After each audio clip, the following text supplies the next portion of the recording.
mother her first smartphone, and she instinctively found Candy Crush. That intrigues me. Like, how did that happen? How did she? She's 77. How did she? And she was like, "This is the greatest game ever." Is there anything organic about how a player decides that anymore? The games that I play or that have is still on my phone and get used a lot. I would say, like, if there's 5, let's say there's 5 of them, I would say 4 out of those 5, someone said to me, you should play this game. Yeah. And mostly it's because they are addicted and there's a social aspect to it that they're like, oh, if you play this game, then I get diamonds. And then I can buy things. You know, like, it's that kind of social aspect that locks people in. If you can hear about it from a friend, or you could get linked an article, or you could, you know, come across like a sticker somewhere, you know, like there's so many ways that you can find out about it. Your daughter's 5, right? Do you choose all the games she plays, or would she ever come? Has it ever happened where she comes to you and says, "Is there word of mouth among kids?" I choose the games for her, but now she's getting to a point where she will go to the App Store together, and she'll look and she'll say, "What's that?"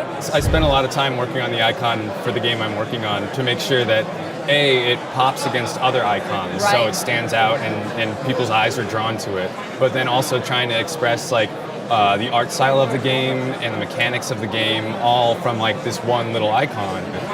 We spend a lot of time and resources in optimizing the icons for our games we publish, and choosing the right text and pictures that all work together in a way and streamline the product, because you only get seconds where a user pays your attention. You have to use them very wisely, and this is so important.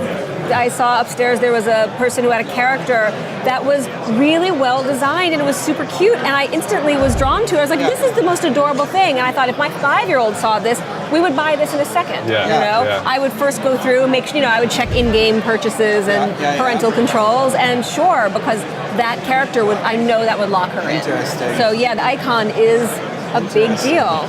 So when you go in and you look at all the screenshots, Apple just added something recently where there's a video that you can make. How do you watch the videos?